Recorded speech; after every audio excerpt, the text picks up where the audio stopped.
samedi 11 novembre, 42 TV était présente à l'inauguration de l'exposition sur la guerre 14-18 au Château des Bruneaux à Firminy. La cérémonie a débuté devant le château avec un orchestre et un lâcher de colombes.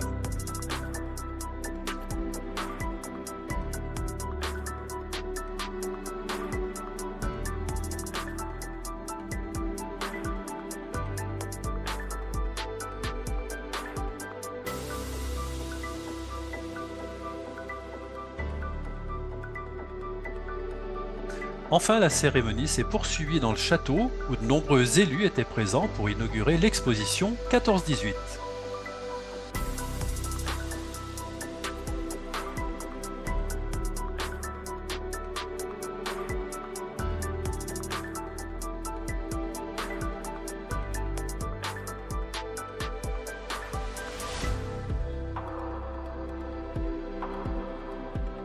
Après cette inauguration, notre équipe a voulu en savoir plus et a rencontré les organisateurs. Bonjour à toutes et à tous, bienvenue sur 42 TV. Notre équipe aujourd'hui est au Château des Bruneaux à Firminy et je suis en compagnie de Yves Moulinier. Bonjour Yves. Bonjour. Vous êtes le président de la Société d'Histoire Firminy et environ. accompagné de Albert Bengalia.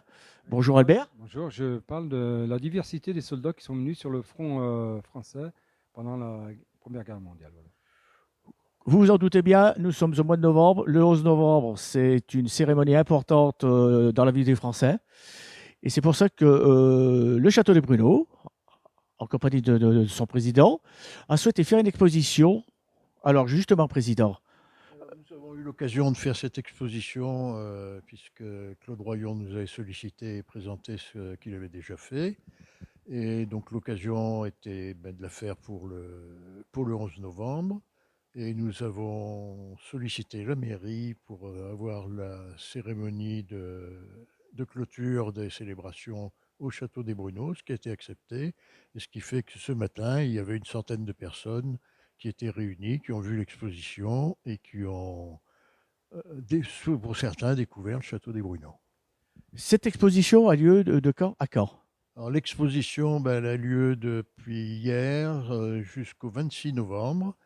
C'est un dimanche. Elle est gratuite. L'accès à l'exposition est entièrement gratuit. Nous avons de nombreuses classes scolaires qui se sont inscrites pour venir visiter. Claude Royon sera là pour donner explication, ainsi qu'Albert, et Philippe Sabatier sera là aussi. Je vous remercie pour ces explications. Albert, vous nous avez parlé de tous ces soldats du monde entier qui sont venus se battre sur le sol de France. Alors, justement, pourquoi? Ils sont venus de tous les horizons pour combattre en France. Donc il y en a qui faisaient partie de l'armée française et de ses colonies et de l'armée britannique avec toutes ses colonies. Voilà. Colonies, donc, ce qui veut dire des colonies dans le monde entier. Oui, les colonies françaises qui à l'époque, c'était l'Algérie, c'était l'Indochine, c'était Madagascar, Tahiti, les vieilles colonies des Antilles. Voilà, et qui sont venus combattre. Et pareil pour l'Angleterre, pour les Britanniques. Donc c'était nous les Irlandais, les Canadiens, les Australiens, nous les Irlandais, oui, tous ces... Voilà. Et puis il y avait les Indiens canadiens aussi qui sont venus, et les Américains par la suite en 1917 avec les Indiens et Noirs américains. Je veux vous demander, éventuellement, vous pouvez nous les présenter sur vos pupitres? Donc on commence par l'armée française, donc... Très cosmopolite. Voilà, avec sa diversité, avec son armée d'Afrique, son armée coloniale. Donc voilà. Ensuite, il y avait aussi la Légion étrangère, donc pas mal de 52 quand même pays qui représentaient la Légion étrangère. Donc voilà. Ensuite. Là, je vois que les Algériens, on les appelait les tirailleurs, d'autres on les appelait les spahis. Pourquoi? Alors ça, c'était l'armée d'Afrique qui a été créée sous Louis-Philippe, le dernier roi de France. Donc il y avait les tirailleurs algériens, les chasseurs d'Afrique, les zouaves, les spahis. C'était en fonction de la situation géographique où ils se situaient? Non, c'est par rapport à ce que la France avait conquis comme pays. Donc le Maghreb, donc ils avaient l'Algérie, donc voilà, au départ. Et après la Tunisie, le Maroc. Voilà. Et ensuite Madagascar.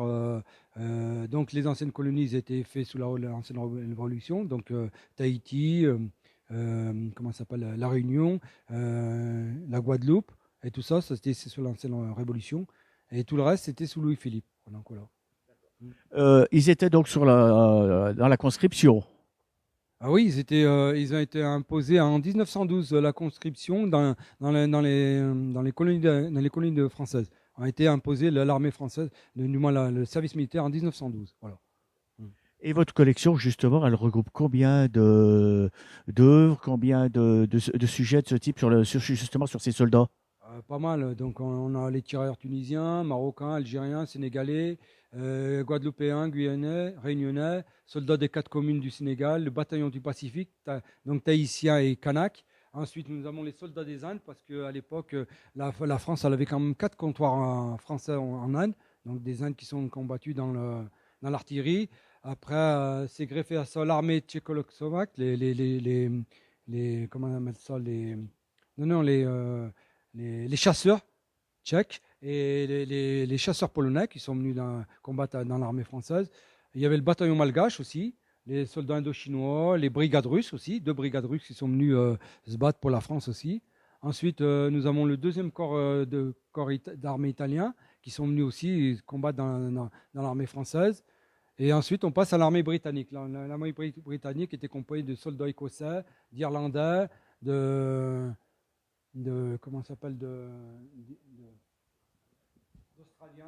des Indes, des Néo-Zélandais, des soldats canadiens, des Indiens canadiens, le 22e bataillon canadien français, les Maoris, les soldats portugais qui étaient sous la tutelle française à l'époque, sous la tutelle anglaise, pardon.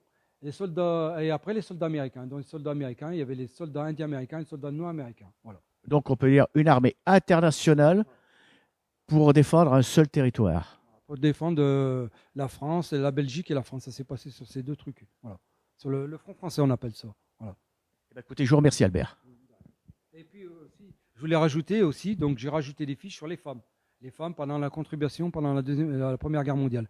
Il est vrai qu'on les a oubliées et pourtant elles avaient toute leur importance. Hein. Oui, bien sûr, elles ont remplacé les hommes en usine ou dans les champs, voilà, dans la médecine et tout ça. Et donc j'ai fait quelques fiches pour les représenter, tout ça. Ensuite, j'ai fait des fiches aussi sur les prisonniers. Qu'est-ce qui était réservé aux prisonniers, voilà. Qu'est-ce qui était réservé aux prisonniers, aux morts, les stacks sur les morts et les blessés. Et la diversité sur les cartes. Voilà. Et je finis par le défilé de la victoire en 1919 avec toute sa diversité de l'armée française et d'autres armées qui sont venues combattre en France. Voilà. On dit souvent que si les femmes n'avaient pas été là, la France n'aurait pas gagné la guerre. On peut dire ça? La France, les femmes ont un rôle important, heureusement. Qui aurait fait tourner les usines d'armement et tout ça? Donc heureusement qu'elles étaient très importantes, très très très importantes. Albert, je vous remercie pour toutes ces informations. Claude Royon, bonjour. Bonjour. Alors, vous êtes plutôt orienté sur les objets de la Première Guerre mondiale. Pourquoi?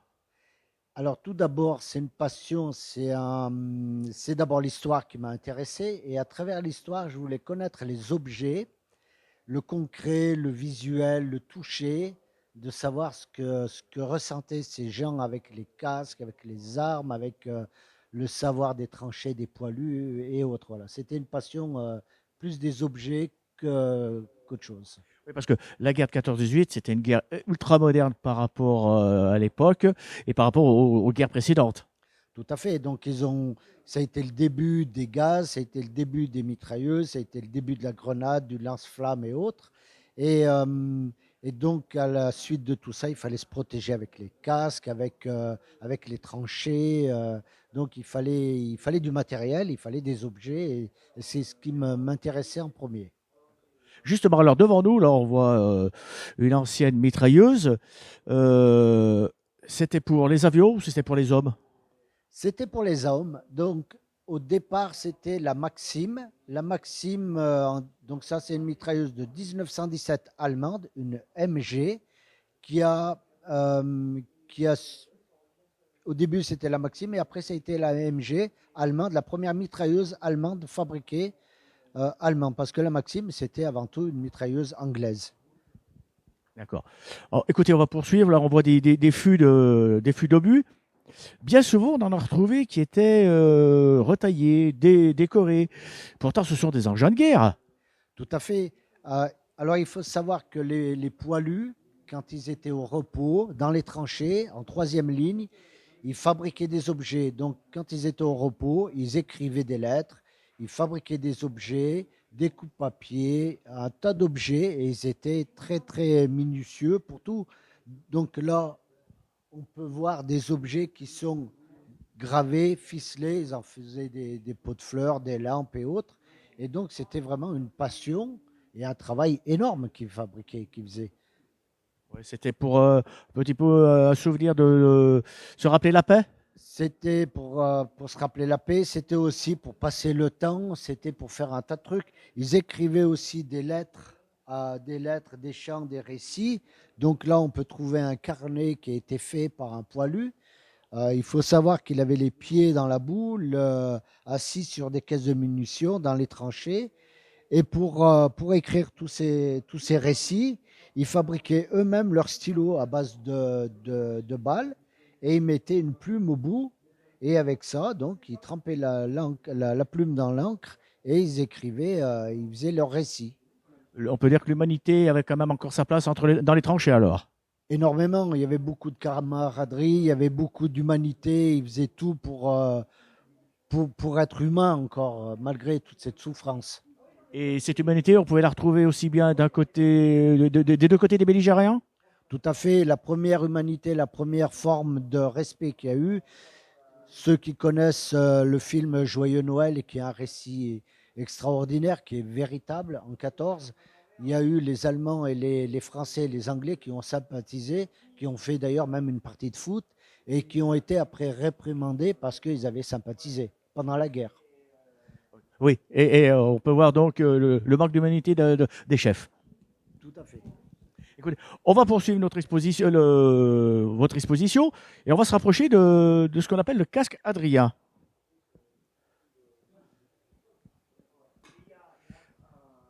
Alors, justement, pourquoi ce casque? Quelle est la tenue des militaires au départ? Enfin, surtout les Français. Alors, ils avaient juste une coiffe, un casque. Ils n'avaient pas un casque, ils avaient une casquette qui protégeait pas du tout la tête. Elle ne protégeait rien du tout. Donc, ils avaient mis une cervelière dessous pour essayer de se protéger des éclats d'obus. Un gars du génie, monsieur Adrien, voyant beaucoup de blessés au niveau de la tête, des morts et puis des blessés, a décidé de les protéger un petit peu comme au Moyen-Âge avec les casques d'époque.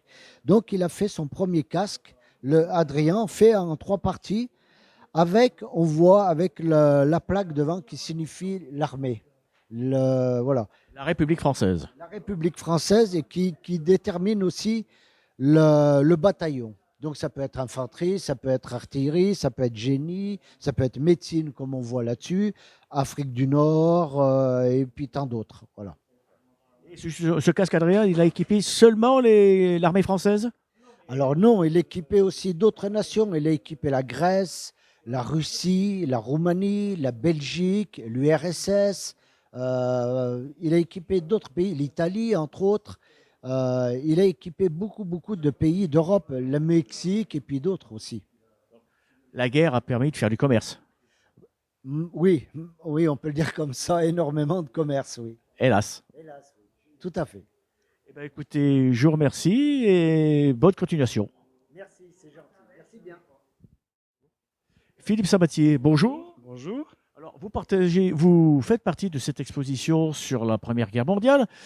Mais écoutez, d'abord, en 2 mots, présentez-vous, parce que vous êtes atypique.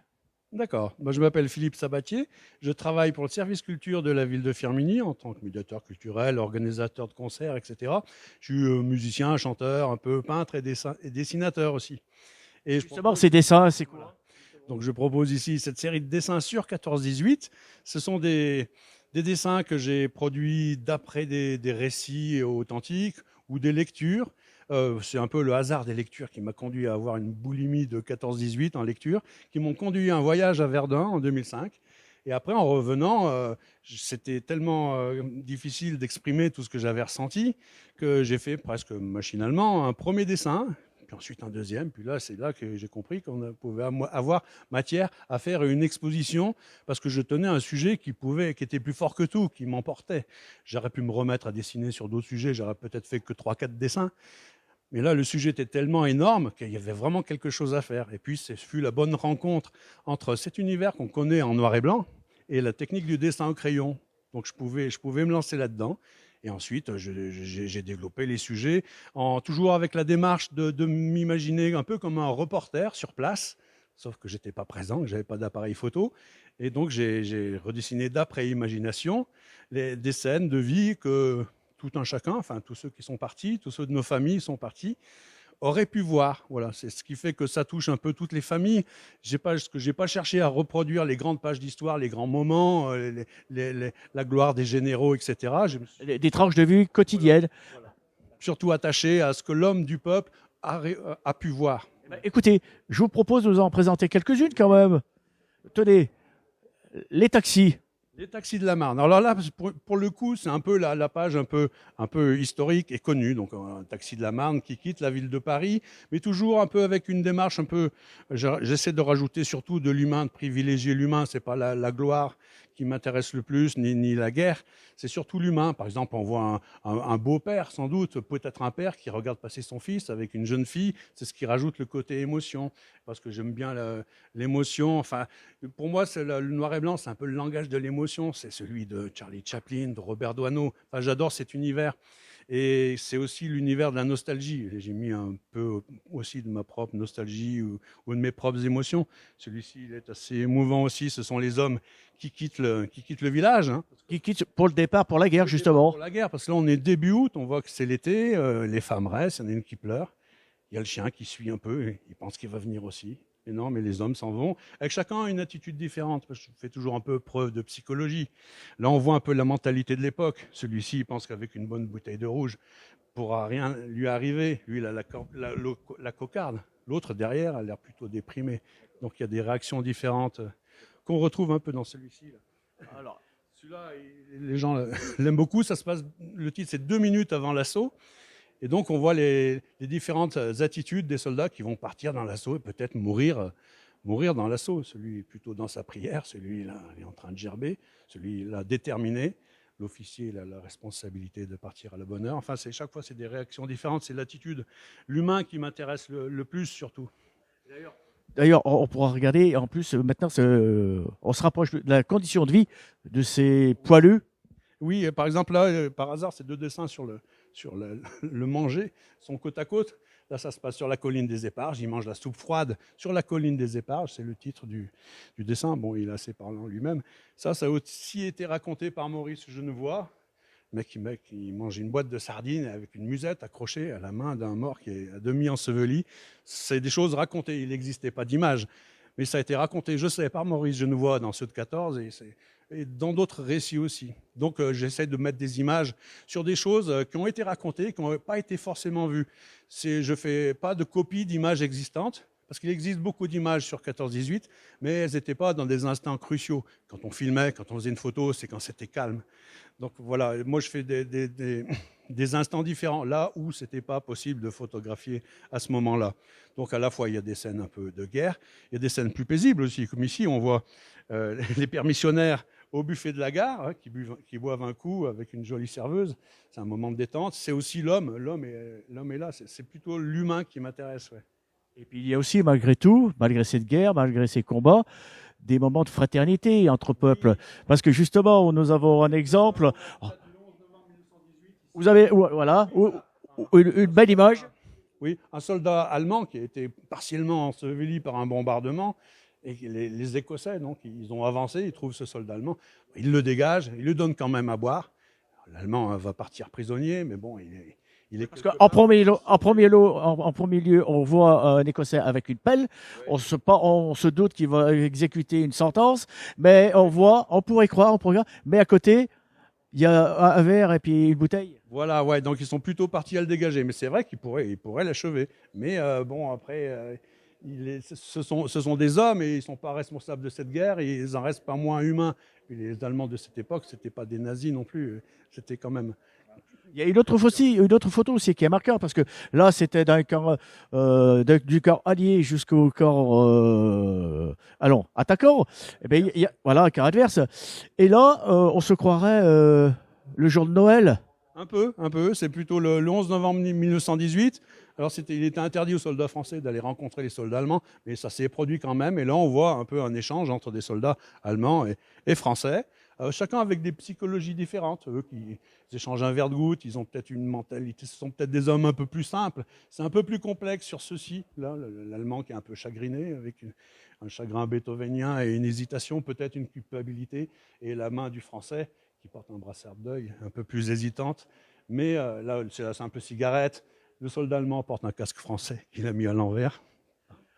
On peut constater que sur l'ensemble de vos dessins, tous les hommes sont prêts à partir au combat, d'un côté ou de l'autre, mais il n'y a aucune représentation de soldats morts. Il y en a ici, il y en a quelques-unes, il y en a peu. Alors, il faut les voir de... Oui, c'est pas trop le but non plus. J'en ai pas montré tout de suite. J'avoue que pendant longtemps, j'ai hésité. Ici, il y en a, on en voit quelques-uns, qui sont piétinés, parce que c'est un extrait de Roland d'Orgelès, où ils sont obligés de courir dans une tranchée parce qu'ils sont mitraillés, ils sont obligés d'avancer, de piétiner des cadavres. Donc là, il y en a quelques-uns. Il y en a quelques-uns ici, où là, c'est vraiment le sujet, c'est le sujet macabre découvert par un soldat français. Et j'avoue que j'y suis pas venu tout de suite. J'ai longtemps hésité parce que ça fait réfléchir, etc. Et c'est après ce premier dessin, le 13e, je crois, où on voit des cadavres, que j'ai fait en 14e dessin, la scène de bar avec la serveuse pour offrir une image un peu, pour respirer un peu et offrir une image un peu plus joyeuse, parce que toujours, c'est l'aspect humain qui m'intéresse, parce que je crois que j'ai compris très tôt qu'on ne pouvait pas montrer la guerre. On peut simplement montrer, parce que c'est innommable, immontrable, je n'avais pas la prétention de montrer ce que c'était la guerre, c'était au-delà de la prétention. Je pouvais simplement montrer comment l'homme se débat, s'agite, malgré tout, devant cette invisible, effroyable machine qu'est la guerre, quoi. On pourrait dire que la plume a une grande puissance quand même, parce que l'atrocité de la guerre ressort. Oui, elle ressort, mais je n'avais pas pour prétention de la montrer. Je savais que c'était au-delà d'une certaine limite. Je montre un peu simplement comme l'homme réagit, je m'intéresse à leur réaction, et j'ai dû rentrer un peu dans leur mentalité, un peu. Pendant les 3 ans où j'ai dessiné ça, j'avais pris un peu la mentalité poilue, parce que j'avais les lectures, j'avais un peu leurs expressions, leur langage, je m'étais vraiment imprégné de cette époque. Puis là, on voit sur ces deux personnages, ils ont tous un peu des psychologies différentes, sur différentes manières de travailler. Il y en a qui n'est pas tellement là, il y en a qui met tout au point, il y en a qui supervise, il y en a un dont on ne sait pas trop ce qu'il fait, et puis là, le tâcheron qui porte le truc derrière. Là, c'est différentes manières de travailler. Donc, c'est une collection que vous avez fournie sur 3 ans. Il y a combien d'œuvres? Il y a 60 cadres, mais je crois que ça fait 80 dessins parce qu'il y a plusieurs petits cadres où il y a 3 dessins ou plusieurs dessins. Là. J'ai ce petit cadre, un petit médaillon là, qui m'a permis, on peut aller le voir peut-être. C'est dans le commerce, ce cadre avec de multiples photos qui m'a donné un peu l'idée de faire, c'était sur la fin de l'expo, de faire un peu de pouvoir caser des images, des sujets un peu plus anodins, mais auxquels je tenais. Par exemple, le mec qui se fait tondre les cheveux, ça ne nécessitait pas un vrai grand dessin. Le maréchal Ferrand, c'est anecdotique. L'artisanat des tranchées aussi. Le groupe de copains. La soupe aussi. La soupe, je ne sais pas si on va le voir d'assez près, c'est le premier dessin où on trouve des personnages qui ne sont pas forcément sympathiques. Parce que bon, les poilus, ce sont nos héros, on les admire. Mais bon, c'était des Français comme tous les autres. Il y avait des salopards aussi. Le cuisinier, dans tous les récits que je lisais sur 14-18, la plupart, que ce soit Barbus, Genevois et les autres, c'est toujours un fumier, un salopard. C'est la vision des soldats, forcément, parce que c'était lui qui avait la bouffe. Il est toujours présenté comme un fumier, un salopard. Là, il en a un petit peu la tête. Eh bien, écoutez, Philippe, je vous remercie. Et puis, bonne continuation pour cette superbe collection. Merci pour tout. Je la présente aussi à des scolaires assez régulièrement, à des collèges, et puis là, on va accueillir des scolaires. Et c'est important pour moi de transmettre tout ça. Le devoir de mémoire, toujours. Oui, toujours, oui, voilà. Encore merci. Merci beaucoup, merci à vous. Yves Moulinier, avant de conclure sur cette fabuleuse exposition sur la Première Guerre mondiale, parlez-nous un petit peu des Bruno, justement. Pourquoi les Bruno? Eh bien, les Bruno, donc, c'est une maison bourgeoise qui devait être expropriée dans les années 60, quand il y a eu la construction de Firminy, qui a été sauvée par miracle, et la mairie, le maire de l'époque, Vielmasson, nous a chargé de nous en occuper. Donc depuis 72, c'est-à-dire depuis 51 ans, nous sommes dans le château des Bruneaux.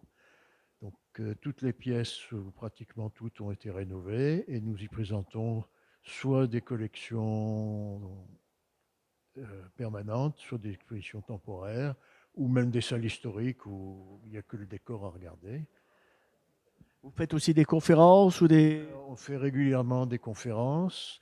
On va fêter Sainte-Barbe comme il se doit. Ce sera le 2 décembre. On a une compagnie qui s'appelle le Théâtre de l'Instant qui va faire 2 représentations de petites scénettes tirées de l'œuvre du docteur Dautria, Le Bichon à fleurs. Oui, donc des expositions éclectiques, des intervenants multiples font vivre le château. Voilà, pour le moment, on a une perte considérable avec la fermeture de la galerie de Mines Témoins. Donc on a environ 2000 entrées de moins, donc on essaye de compenser par d'autres animations. En fin d'année, donc traditionnellement, on a une exposition de jeux en bois où les gens peuvent venir jouer avec leurs petits-enfants. Donc ça a beaucoup de succès et on complète par une exposition avec un thème. Et cette année, nous allons la faire sur le thème des crèches. Pour venir vous voir au château des Bruneaux, les horaires d'ouverture, un numéro de téléphone, un site internet? Le château est ouvert tous les après-midi. Alors en hiver de 13h30 à 17h30 et en été de 14 à 18h. Tous les après-midi, sauf le lundi et sauf les jours fériés. Et puis exceptionnellement cette année, le 11 novembre, puisque nous enregistrons le 11 novembre. Et donc, pour conclure, l'exposition sur la Première Guerre mondiale va durer jusqu'à... Alors cette exposition, elle est donc depuis aujourd'hui, donc le 11 novembre, jusqu'au 26. C'est-à-dire dans 2 semaines, elle se terminera le dimanche soir. Eh bien, écoutez, Yves, merci de votre accueil, merci d'avoir pris notre attention. Et je vous souhaite courage pour la suite de vos opérations. C'est nous qui remercions, et puis une autre fois, j'espère. Très volontiers. Abonnez-vous et likez notre page. À très vite sur 42 TV.